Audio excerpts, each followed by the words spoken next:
미숙 씨, 너무 순진하셨어요. 당신같이 나이 든 여자가 나한테 무슨 매력이 있겠어요? 모두 다 돈이지, 돈. 이 순간 제 72년 인생이 유리창처럼 산산조각 나는 소리가 들렸습니다. 그의 차가운 목소리가 제 귓가에 맴돌았습니다. 미숙 72 약국 매각금 8억, 아파트 15억, 연금 계좌.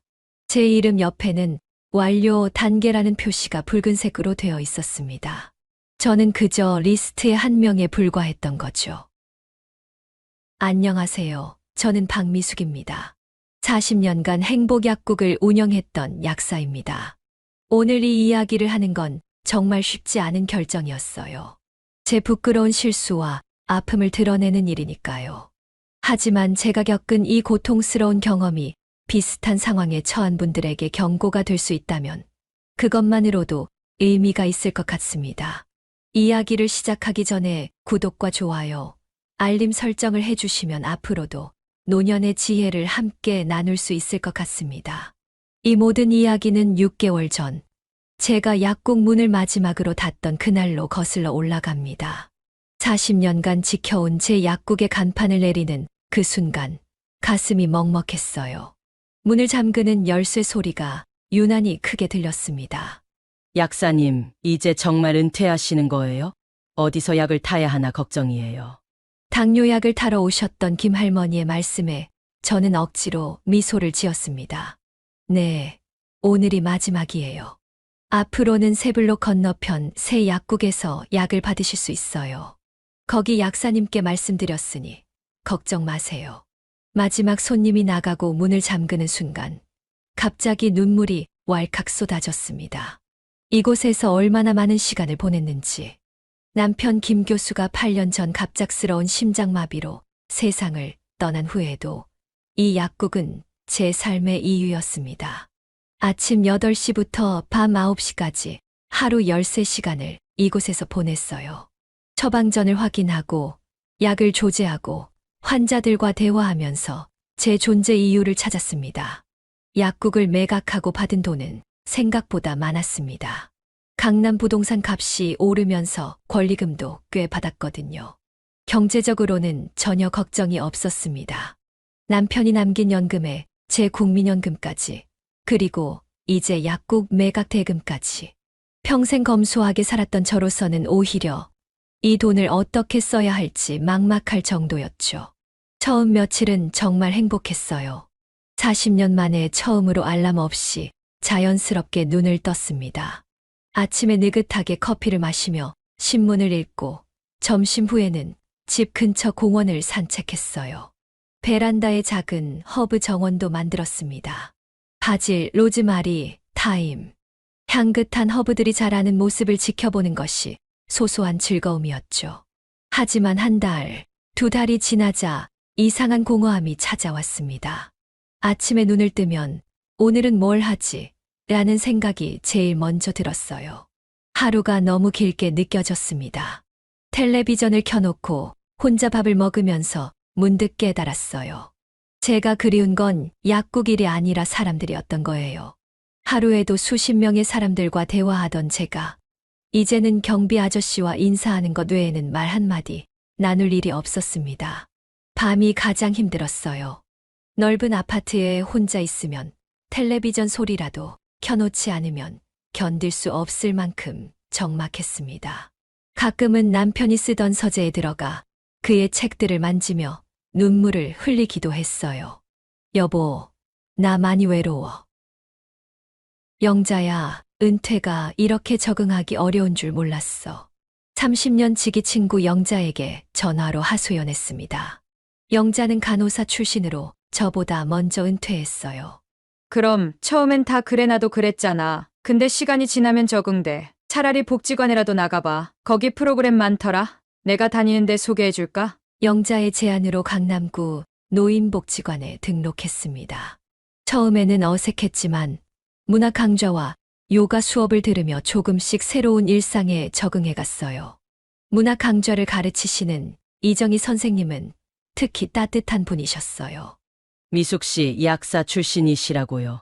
우리 문학반에 이런 지식인이 오시다니 영광이네요. 그렇게 새로운 일상을 만들어가고 있었지만 밤이 되면 여전히 그 공허함이 찾아왔습니다. 엄마, 요즘은 어떻게 지내? 약국 그만두니까 많이 심심하지? 미국 보스턴에서 신경외과 의사로 일하는 딸 서연이와의 주간 영상통화가 유일한 낙이었습니다. 항상 바쁜 딸이지만 매주 일요일 아침이면 어김없이 전화가 왔어요. 괜찮아.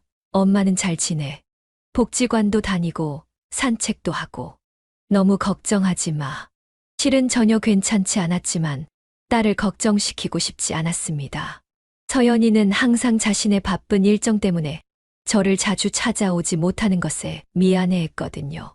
작년 추석에도 오지 못했을 때 그 아이의 미안해하는 목소리를 듣고 나서는 차라리 전화하지 말라고 하고 싶을 정도였으니까요. 엄마, 요즘 유튜브 많이 봐? 엄마처럼 약사 출신 은퇴하신 분이 건강 채널 하시는 거 봤어. 엄마도 그런 거 해보면 어때? 엄마, 사람들한테 약에 대해 설명하고 알려주는 거 좋아했잖아. 서연이의 제안에 처음에는 웃어 넘겼습니다. 내 나이에 무슨 유튜브냐고요. 하지만 문득 궁금해져서 검색해보니 정말 다양한 콘텐츠가 있더군요. 특히 건강 관련 정보를 찾는 사람들이 많았고, 약사 출신으로서 제가 알고 있는 지식들이 도움이 될 수 있겠다는 생각이 들었습니다. 용기를 내어 첫 영상을 올렸습니다. 약사가 알려주는 고혈압 약 제대로 먹는 법이란 제목으로요. 촬영은 서툴렀지만 40년간 쌓아온 지식을 나누는 일은 신기하게도 제게 새로운 활력을 주었습니다.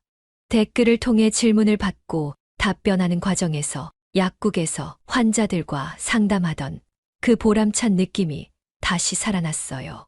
그리고 그 댓글 중에 하나가 제 눈에 들어왔습니다. 박 약사님, 정말 명쾌한 설명 감사합니다. 요즘 부모님 약 관리 때문에 고민이 많았는데 큰 도움이 되었습니다. 앞으로도 좋은 콘텐츠 기대하겠습니다. 준호58. 그때는 몰랐습니다. 이 댓글 하나가 제 인생을 완전히 망가뜨릴 것이라고는요.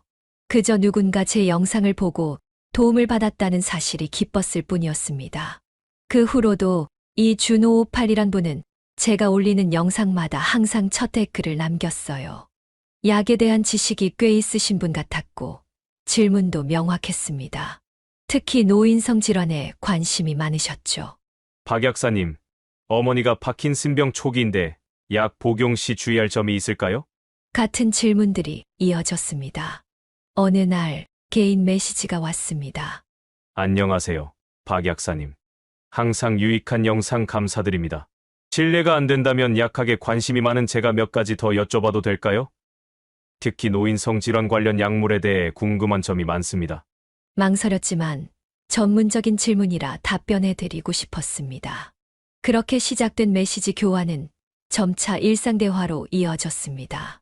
김준호 씨는 58세의 전직 금융인으로 현재는 건강과 웰니스 분야에 관심을 갖고 공부 중이라고 했어요. 그의 지적인 대화 방식과 예의 바른 태도가 마음에 들었습니다. 박 약사님, 혹시 오프라인에서 뵐 기회가 있을까요? 제가 준비 중인 웰니스 건강 프로젝트에 대해 약사님의 고견을 듣고 싶습니다. 그의 제안에 처음에는 경계심이 들었습니다. 인터넷에서 만난 사람을 직접 만난다는 게 꺼림칙했거든요. 하지만 몇 달간 나눈 대화를 통해 그가 진정성 있는 사람이라고 느꼈고 무엇보다 오랜만에 누군가와 약학과 건강에 대해 깊이 있게 대화할 수 있다는 기대가 컸습니다. 그리고 그 결정이 제 인생의 가장 큰 실수가 될 줄은 상상도 못했습니다. 카페 약속 당일, 저는 평소보다 일찍 일어나 옷장 앞에서 한참을 망설였습니다. 무엇을 입어야 할지, 화장은 얼마나 해야 할지, 이런 고민을 한 것이 몇 년 만인지 모르겠어요. 결국 남색 원피스에 작은 진주 목걸이를 하고 나섰습니다. 거울을 보니 얼굴에 미소가 번져 있더군요. 그 순간 문득 불안한 마음이 들었습니다. 내가 지금 뭐 하는 거지? 인터넷에서 만난 사람을 이렇게 설레는 마음으로 만나러 간다고. 강남역 근처 카페에 도착했을 때 그는 이미 자리에 앉아 있었습니다. 창가 쪽 테이블에서 책을 읽고 있던 그가 저를 발견하고 일어섰습니다. 사진으로만 봤던 것보다 키가 크고 단정한 인상이었어요. 흰 셔츠에 감색 재킷을 입은 모습이 대학 교수 같았습니다. 박 약사님, 안녕하세요. 기다리신 건 아니죠? 제가 약속 시간보다 일찍 와서 기다리고 있었어요. 첫 마디부터 정중했습니다. 그의 목소리는 온라인에서 나눈 메시지처럼 차분하고 지적인 느낌이 들었어요. 아니에요. 제가 조금 일찍 왔네요. 김준호 씨 맞으시죠? 네, 준호입니다. 드디어 실제로 뵙게 되어 영광이에요. 커피 괜찮으신가요? 제가 주문해 드릴게요. 그는 제가 앉기도 전에 의자를 빼주는 젠틀함을 보였습니다. 이런 배려는 오랜만이었어요. 남편이 살아있을 때 이후로 이런 대접을 받아본 적이 없었거든요. 아메리카노에 연하게 시럽 한번 넣어주세요. 저도 같은 걸로 할게요. 그리고 여기 티라미수가 맛있다고 하는데 한 조각 나눠 드셔도 될까요? 이렇게 우리의 첫 만남이 시작되었습니다. 처음에는 약학 이야기로 시작했어요. 그는 어머니가 파킨슨병으로 고생하셨다고 했습니다. 그래서 노인성 질환과 약물에 관심이 많았던 거였죠. 약사님 영상을 보면서 정말 많이 배웠어요. 특히 약물 상호작용에 대한 설명은 다른 어디서도 그렇게 쉽게 설명해주는 곳이 없었어요. 그의 진심 어린 칭찬에 기분이 좋아졌습니다. 40년간 약사로 일하면서 쌓은 지식을 인정받는 느낌이었으니까요. 그런데 약사님, 제가 궁금한 게 있어요. 어떻게 그렇게 오랫동안 한 직업을 사랑하실 수 있었나요? 저는 금융권에서 30년 일했지만 마지막 10년은 정말 지루했거든요. 대화는 자연스럽게 우리의 인생 이야기로 흘러갔습니다. 준호 씨는 서울대 경영학과를 나와 대형 증권사에서 30년간 일했다고 했어요. 5년 전 명예퇴직 후에는 주로 컨설팅을 하면서 최근에는 웰니스와 건강 분야에 관심을 갖게 되었다고 했습니다. 사실 제 어머니가 돌아가시기 전 약을 제대로 관리해드리지 못한 후회가 있어요. 그래서 은퇴 후에는 노인 건강 관리에 도움이 되는 일을 하고 싶었죠. 그의 이야기에 공감이 갔습니다. 저도 남편이 갑자기 심장마비로 세상을 떠났을 때 약사인 제가 아무것도 해줄 수 없었다는 무력감을 느꼈으니까요. 저도 비슷한 경험이 있어요. 제 남편은 말을 꺼내자마자 목이 메었습니다. 8년이 지났는데도 남편 이야기를 할 때면 여전히 감정이 북받쳐 올랐어요. 괜찮으세요? 무리하게 말씀하시지 않아도 돼요. 그가 손수건을 건네며 말했습니다. 그 순간 그의 눈빛에서 진심 어린 위로를 느꼈어요. 마치 제 마음을 다 이해한다는 듯한 표정이었습니다. 커피 한 잔으로 시작된 만남은 어느새 3시간이 넘게 이어졌습니다. 우리는 약학, 금융, 은퇴 후의 삶, 그리고 각자의 취미까지 다양한 주제로 대화를 나눴어요. 특히 음악 취향이 비슷해서 놀랐습니다. 박 약사님도 7080 가요를 좋아하세요? 이문세의 옛사랑이 제 최애곡인데요. 정말요? 저도 그 노래 정말 좋아해요. 남편과 처음 만났을 때 함께 들었던 노래거든요. 다음 주에 올드팝 콘서트가 있는데 혹시 관심 있으세요? 조영남, 양희은, 김세환 같은 가수들이 나온다고 해요. 그의 제안에 잠시 망설였습니다. 첫 만남에서 다음 약속까지 너무 성급한 것 같았거든요. 하지만 오랜만에 느끼는 설렘과 대화의 즐거움을 포기하고 싶지 않았습니다. 좋아요. 그 시절 노래들은 제가 정말 좋아하는 음악이에요. 카페를 나서며 그가 제 코트를 입는 것을 도와주었습니다. 문득 영자의 말이 생각났어요. 미수가 요즘 노인들 노리는 사기꾼 많다더라. 특히 너처럼 혼자 사는 부유한 여자들이 표적이래. 집으로 돌아오는 길, 영자에게 전화를 걸었습니다. 영자야, 오늘 그 유튜브에서 만난 사람 봤어. 어때 괜찮았어? 요즘 프로필 사진 다 가짜라던데. 아니, 사진보다 더 괜찮았어. 정말 지적이고 매너도 좋고. 다음 주에 올드팝 콘서트도 같이 보기로 했어. 전화기 너머로 영자의 한숨 소리가 들렸습니다. 미수가 너무 빠르게 진행하는 거 아니야? 그 사람 배경도 제대로 모르면서. 괜찮아. 난 그냥 친구로 만나는 거야. 너무 걱정하지 마. 영자의 걱정을 뒤로 하고 그날 밤 처음으로 오랜만에 설레는 마음으로 잠이 들었습니다. 다음 날 아침 그에게서 메시지가 왔어요. 어제 좋은 시간 보내서 감사합니다. 오랜만에 이렇게 대화가 잘 통하는 분을 만나서 기뻤어요. 다음 주 공연 티켓 예매했습니다. 기대하고 있을게요. 그렇게 우리의 만남은 계속되었습니다. 올드팝 콘서트, 미술관 관람, 그리고 조용한 레스토랑에서의 식사까지. 매번 만날 때마다 그는 완벽한 신사였어요. 제 말에 귀 기울이고 제 의견을 존중해주는 모습이 무척 좋았습니다.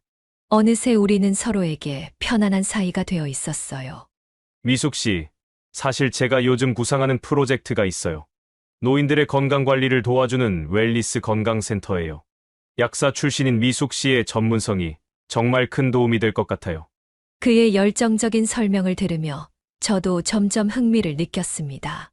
은퇴 후 공허했던 제 삶에 새로운 목표가 생기는 것 같았거든요. 노인들이 약을 제대로 복용하지 못해서 생기는 문제가 얼마나 많은지 미숙 씨도 잘 아시잖아요. 우리가 함께하면 정말 의미 있는 일을 할 수 있을 거예요. 그의 말에 설득력이 있었습니다. 40년간 약국에서 보아온 노인 환자들의 어려움을 떠올리니 이런 센터가 있다면 정말 도움이 될 것 같았어요. 어느 날 저녁 딸 서연이와 영상통화를 하던 중 준호 이야기를 꺼냈습니다. 서연아, 엄마가 요즘 알게 된 사람이 있어. 유튜브로 만난 사람인데 정말 좋은 분이야. 화면 속 딸의 표정이 굳어졌습니다. 엄마, 설마 인터넷으로 만난 사람을 직접 만나고 있는 거야? 그 사람 어떻게 알아?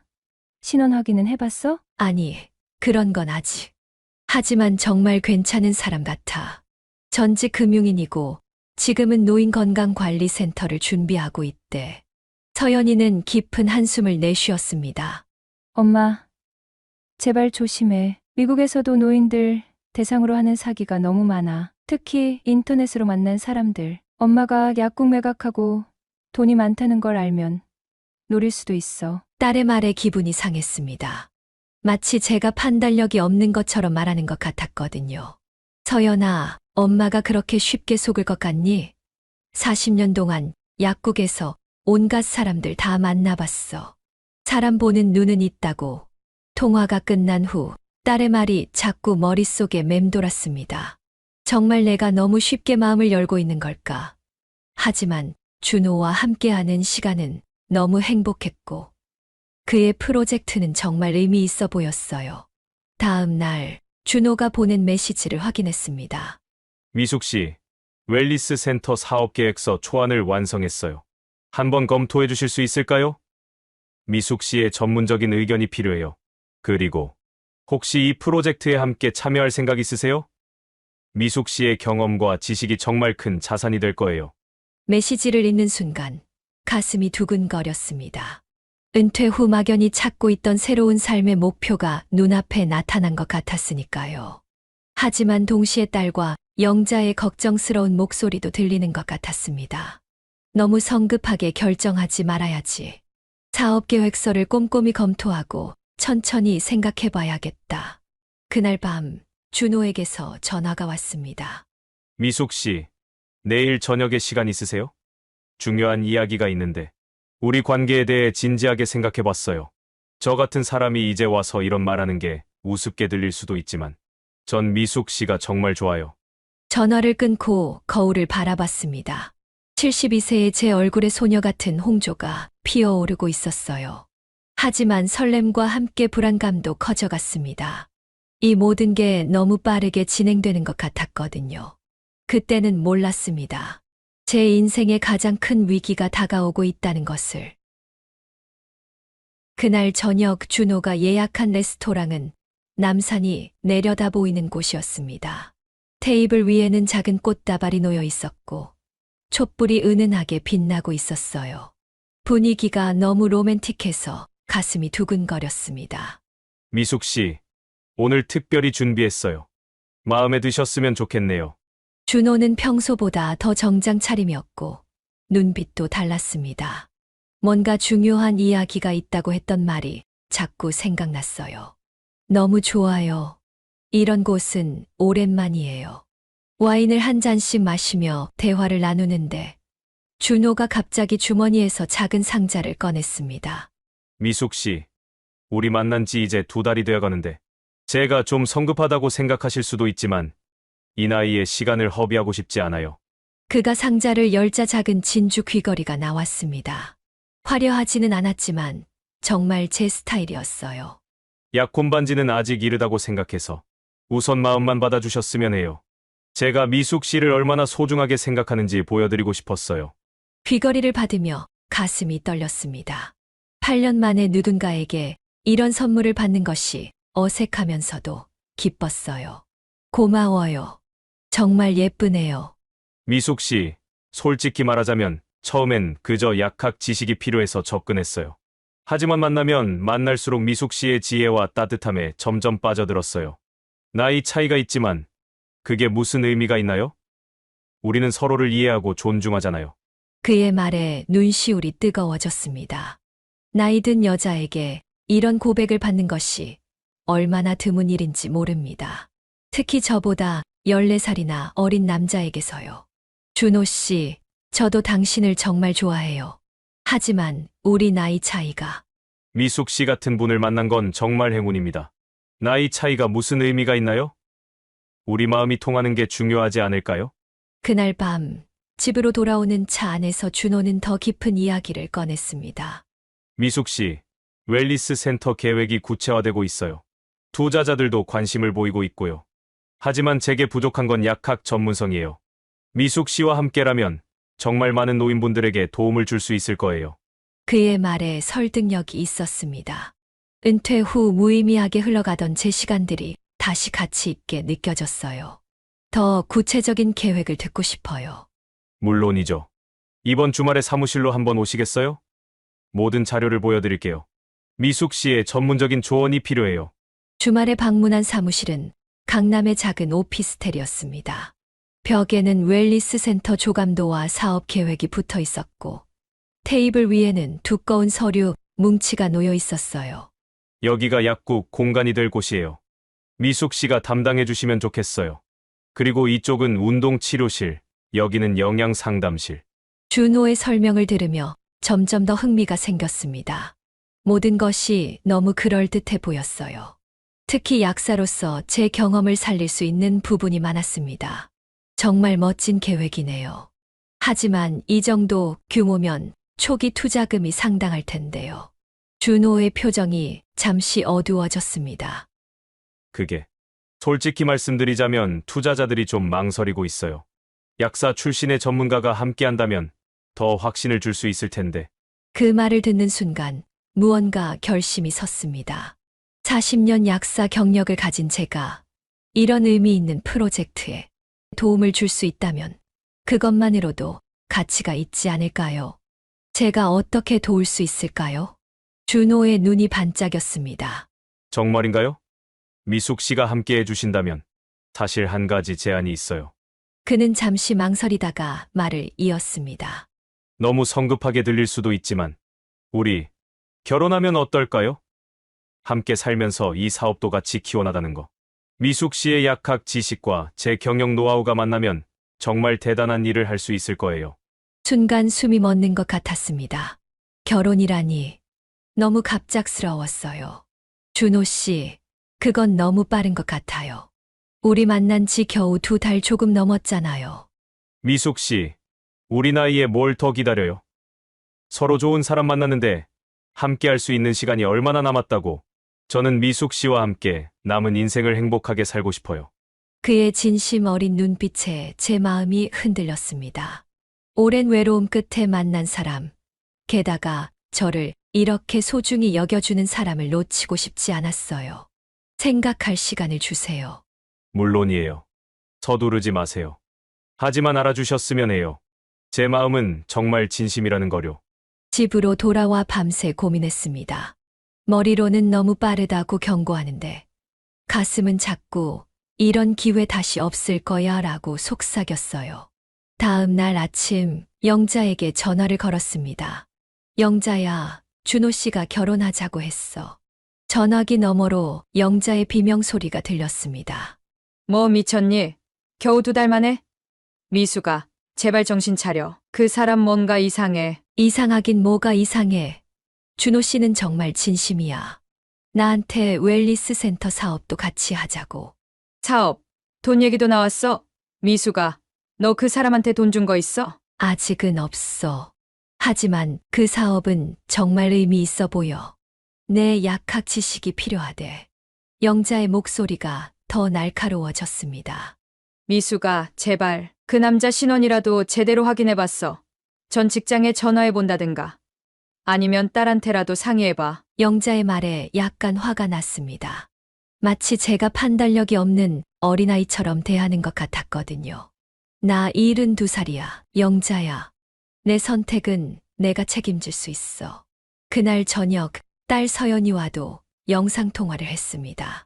서연아, 엄마가 중요한 결정을 했어. 준호 씨와 결혼하기로 했어.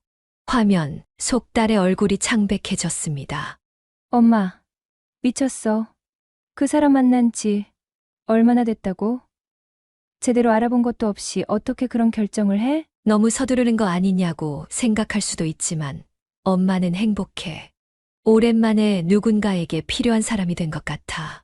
엄마, 제발, 적어도 내가 한국에 가서 그 사람 만나볼 때까지 기다려줘. 다음 달에 휴가 낼 수 있어. 서연아, 엄마가 그렇게 쉽게 속을 것 같니? 준호 씨는 정말 좋은 사람이야. 엄마를 진심으로 존중해주고 엄마의 전문성을 인정해줘. 통화가 끝나고 나서도 서연이의 걱정스러운 목소리가 계속 귓가에 맴돌았습니다. 하지만 저는 이미 마음을 정했어요. 준호에게 전화를 걸었습니다. 준호 씨, 생각해봤어요. 저 준호 씨와 결혼하고 싶어요. 전화기 너머로 그의 기쁨에 찬 목소리가 들렸습니다. 정말요. 미숙 씨, 정말 행복하게 해드릴게요. 후회하지 않으실 거예요. 그렇게 우리는 결혼 준비를 시작했습니다. 준호는 모든 것을 완벽하게 준비했어요. 작은 결혼식장을 예약하고 신혼여행 계획도 세웠습니다. 그리고 웰니스 센터 사업 계획도 더욱 구체화되었어요. 미숙 씨, 센터 초기 자금으로 약 3억 정도 필요할 것 같아요. 제가 1억은 준비했고 미숙 씨가 2억 정도만 투자해 주시면 좋겠어요. 물론 수익은 50대 50으로 나눌 거예요. 돈 이야기가 나오자 잠시 망설였습니다. 하지만 곧 그 생각을 떨쳐버렸어요. 이제 곧 부부가 될 사이인데 돈 문제로 의심하는 건 옳지 않아. 알겠어요. 약국 매각금의 일부를 투자할게요. 준호는 환하게 웃으며 제 손을 꼭 잡았습니다. 미숙 씨, 정말 고마워요. 우리 함께라면 반드시 성공할 거예요. 미숙 씨가 저를 믿어주셔서 정말 감사해요. 결혼식 2주 전 서연이가 급하게 한국으로 왔습니다. 병원 일정을 무리하게 조정해서 온 것이었어요. 엄마, 그 사람 만나게 해줘. 적어도 엄마 결혼할 사람이 어떤 사람인지는 알아야지. 준호를 만나기 전 서연이는 제게 따로 이야기했습니다. 엄마, 나 그 사람 SNS 계정 좀 찾아봤어. 근데 거의 활동이 없더라. 58세 남자가 SNS를 안 한다는 게 좀 이상하지 않아? 그리고 그 사람이 다녔다는 증권사에 아는 선배한테 물어봤는데 그런 이름의 사람은 기억도 못한대. 서연아, 너무 의심하지 마. 준호 씨는 SNS를 좋아하지 않는다고 했어. 그리고 큰 회사면 모든 직원을 다 기억할 수는 없잖아. 그날 저녁 우리 셋은 식사를 함께 했습니다. 준호는 평소처럼 매너 있게 행동했고 서연이의 질문에도 차분하게 대답했어요. 서연 씨, 걱정되는 마음 충분히 이해해요. 제가 어머니를 정말 행복하게 해드릴 테니 지켜봐 주세요. 식사가 끝나고 서연이가 화장실에 간 사이 준호가 말했습니다. 미숙 씨, 따님이 많이 걱정하시는 것 같네요. 당연한 일이지만 혹시 웰니스 센터 계약금을 조금 앞당겨 입금해 주실 수 있을까요? 투자자들에게 우리의 진정성을 보여주고 싶어서요. 얼마나 필요하세요? 우선 1억 정도만요. 부지 계약금으로 써야 해서요. 그 말을 듣는 순간 잠시 망설였지만 곧 고개를 끄덕였습니다. 이제 곧 결혼할 사람에게 이 정도 신뢰는 보여줘야 한다고 생각했으니까요. 서연이가 돌아온 후 집으로 가는 차 안에서 딸이 말했습니다. 엄마, 난 아직도 그 사람이 마음에 안 들어. 뭔가 너무 완벽해. 실제 사람 같지가 않아. 서연아, 내가 너무 부정적으로 보는 거야. 준호 씨는 정말 좋은 사람이야. 다음 날 약속대로 1억을 준호의 계좌로 송금했습니다. 그리고 그날 저녁 준호에게서 전화가 왔어요. 미숙 씨, 정말 감사해요. 내일 부지 계약하러 가기로 했어요. 같이 가실래요? 네, 물론이죠. 우리 센터가 들어설 곳이니 꼭 보고 싶어요. 전화를 끊고 나니 가슴이 설렜습니다. 드디어 새로운 인생이 시작되는 것 같았어요. 외로움도 공허함도 모두 사라지고 이제 제 곁에는 저를 진심으로 아끼는 사람이 있을 거라고 믿었습니다. 그때는 몰랐습니다. 제가 얼마나 큰 함정에 빠져들고 있는지를. 신혼여행 마지막 날 밤, 제주도 호텔 발코니에서 별을 바라보며 저는 행복에 젖어 있었습니다. 72세에 이런 감정을 다시 느낄 수 있을 거라고는 상상도 못했어요. 뭘 그렇게 열심히 보고 있어요? 준호가 뒤에서 살며시 안아주며 물었습니다. 그의 품은 따뜻했고 향수 냄새가 코끝을 간지렸어요. 별이요. 서울에선 이렇게 많은 별을 볼 수 없잖아요. 미숙 씨의 눈이 저 별보다 더 반짝이는데요. 그의 달콤한 말에 가슴이 설렜습니다. 나이 차이가 무색할 만큼 우리는 서로에게 완벽한 짝이었어요. 적어도 그때는 그렇게 믿었습니다. 내일이면 서울로 돌아가네요. 아쉽지만 우리 센터 준비도 해야 하고. 네, 빨리 우리 꿈을 현실로 만들고 싶어요. 서울로 돌아온 후 우리는 준호의 아파트에서 신혼살림을 시작했습니다. 제 강남 아파트는 잠시 전세로 내놓기로 했어요. 준호는 우리 센터가 자리 잡으면 더 좋은 곳으로 이사 가자며 저를 안심시켰습니다. 신혼 첫 달은 꿈 같았어요. 아침마다 준호가 준비한 커피 향기에 눈을 떴고 함께 산책하며 하루를 시작했습니다. 저녁이면 함께 요리하거나 좋아하는 음악을 들으며 와인 한 잔을 나눴죠. 특히 주말 아침은 특별했어요. 늦잠을 자고 침대에서 서로 안고 오랫동안 이야기를 나눴습니다. 미숙 씨, 우리 나이 차이가 많지만 당신과 함께 있으면 그게 전혀 문제가 되지 않는 것 같아요. 저도 그래요. 준호 씨는 제가 만난 어떤 남자보다도 저를 여자로 대해줘요. 사실 처음에는 조금 부끄러웠어요. 오랫동안 혼자 살다 보니 누군가와 육체적 친밀감을 나누는 것이 어색했거든요. 하지만 준호는 너무나 다정하고 배려심 깊었습니다. 그의 따뜻한 손길에 저는 다시 여자로서의 자신감을 찾아갔어요. 미숙 씨, 당신은 정말 아름다워요. 나이는 그저 숫자일 뿐이에요. 그의 진심 어린 눈빛에 녹아내렸습니다. 남편이 세상을 떠난 후 8년 동안 저는 그저 약사 또는 어머니로만 살았어요. 하지만 준호와 함께하면서 저는 다시 여자가 되었습니다.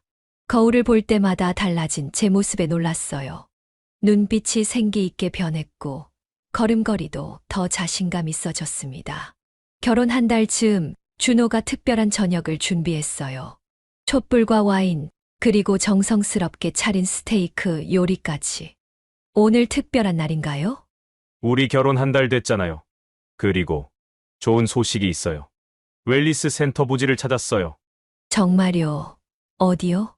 강남역 근처예요. 내일 함께 가볼까요? 당신의 약학 지식과 내 금융 경험을 합치면 반드시 성공할 수 있을 거예요. 다음 날 강남역 근처 상가 건물을 둘러보았습니다. 준호는 열정적으로 설명했어요. 여기가 약국 공간이 될 거예요. 미숙 씨가 직접 설계해 주세요. 그리고 이쪽은 상담실, 저쪽은 운동 치료실로 꾸밀 계획이에요. 그의 열정에 저도 흥분되었습니다. 오랫동안 약사로 일하면서 늘 환자들에게 더 종합적인 건강 관리를 해주고 싶었거든요. 이 센터가 제 오랜 꿈을 실현시켜 줄 것 같았습니다. 정말 멋져요, 준호 씨. 여기서 많은 분들에게 도움을 줄 수 있을 것 같아요. 다 미숙 씨 덕분이에요. 당신의 전문성이 있어야 이 센터가 의미가 있죠. 그날 저녁 저는 딸 서연이에게 영상통화를 걸었습니다. 서연아, 엄마 웰리스 센터 부지를 봤어. 정말 좋더라.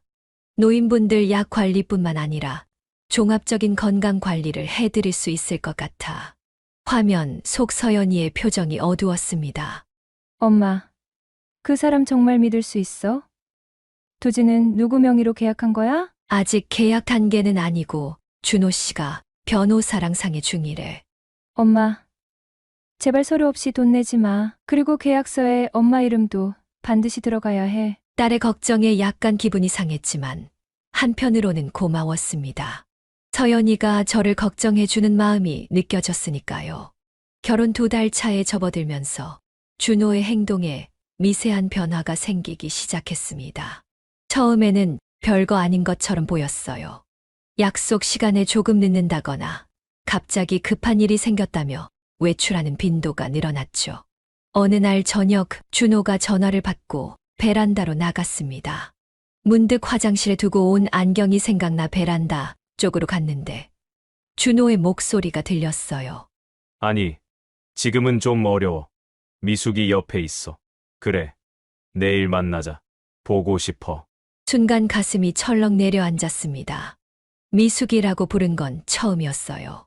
항상 존중을 담아 미숙 씨라고 불렀는데, 그리고 보고 싶어라는 말은 누구에게 한 걸까요?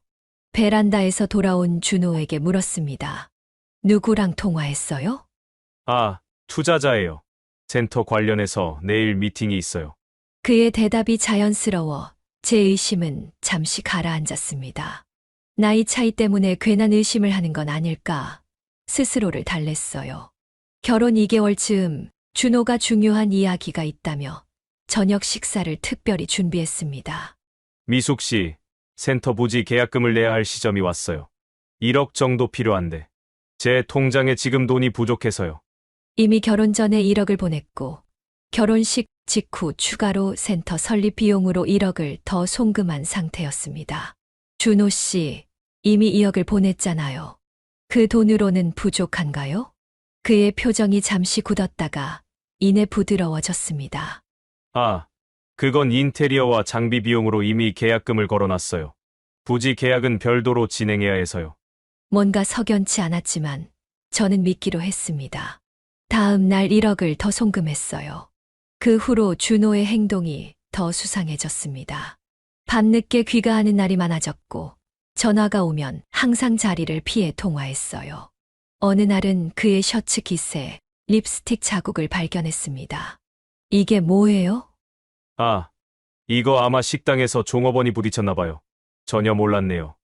그의 설명이 너무 급작스러웠지만 의심을 확신으로 바꾸기는 싫었습니다. 내가 너무 예민한 건가?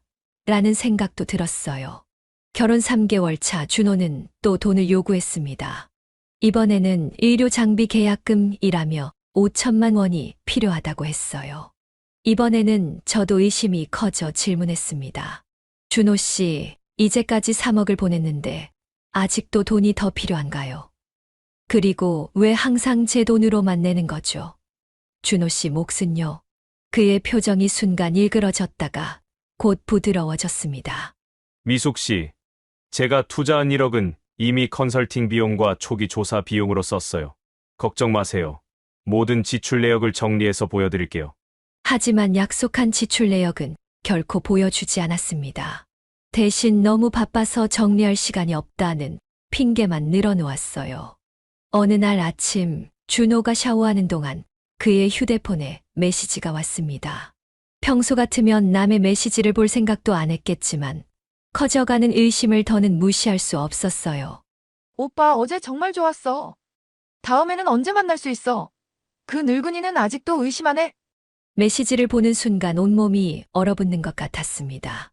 늙은이. 그게 저를 가리키는 말이라는 것을 직감적으로 알았어요. 손이 떨려 휴대폰을 제자리에 놓기도 힘들었습니다. 샤워를 마치고 나온 준호는 평소와 다름없이 다정했습니다. 마치 아무 일도 없다는 듯이요. 오늘 저녁에 뭐 먹고 싶어요? 제가 요리할게요. 그 순간 제 마음 속에서 무언가가 무너져 내렸습니다. 이 모든 다정함과 배려가 연기였다면, 그가 정말 저를 사랑한 적이 없다면, 그날 오후 준호가 외출한 사이 저는 용기를 내어 그의 노트북을 열어보기로 했습니다. 비밀번호를 여러 번 시도한 끝에 012로 제 생일로 열렸습니다. 아이러니하게도 제 생일을 비밀번호로 사용했다는 사실이 잠시 마음을 따뜻하게 했어요. 하지만 그 따뜻함은 오래가지 않았습니다. 문서 폴더에서 투자자 명단이라는 파일을 발견했어요. 열어보니 여러 여성들의 이름과 나이, 재산 상태가 적혀 있었습니다. 박미숙 72, 약국 매각금 8억, 아파트 15억, 연금. 제 옆에는 진행 상황 3억 확보, 추가 3억 목표라고 적혀 있었어요. 다른 여성들 옆에는 완료, 실패, 진행 중 같은 표시가 있었습니다. 사진 폴더에는 준호가 다른 여성들과 찍은 사진이 있었어요. 모두 저처럼 나이 든 여성들이었습니다. 그중 일부는 분명 결혼 반지를 끼고 있는 모습도 있었어요. 채팅 기록 폴더에는 여러 여성들과의 대화가 저장되어 있었습니다. 모두 비슷한 패턴이었어요. 처음에는 관심과 존경을 표현하다가 점점 개인적인 이야기로 발전하고 결국 돈 이야기로 이어지는 심장이 미친 듯이 뛰었습니다. 머릿속이 하얘지고 숨이 막혔어요. 화장실로 달려가 찬물을 얼굴에 끼얹었지만 현실을 바꿀 수는 없었습니다. 전화기를 들어 영자에게 전화를 걸었습니다. 목소리가 떨려 제대로 말을 잇기 힘들었어요. 영자야, 준호가 사기꾼이었어. 뭐, 미수가 지금 어디야? 내가 지금 갈게. 전화를 끊고 거실로 나오니 현관문이 열리는 소리가 들렸습니다. 준호가 돌아온 거예요. 저는 재빨리 노트북을 닫고 소파에 앉았습니다. 심장이 목구멍까지 올라온 것 같았어요. 미숙 씨, 저 왔어요. 오늘 좋은 소식이 있어요. 센터 인테리어 업체와 계약을. 그의 말이 중간에 끊겼습니다. 제 표정을 보고 뭔가 눈치챈 것 같았어요. 무슨 일 있어요? 안색이 안 좋네요. 준호 씨, 당신 노트북을 봤어요. 순간 그의 표정이 굳었습니다. 눈빛이 차갑게 변했어요. 뭘 보셨는데요? 모든 걸 봤어요. 투자자 명단, 사진들, 채팅 기록까지. 침묵이 흘렀습니다.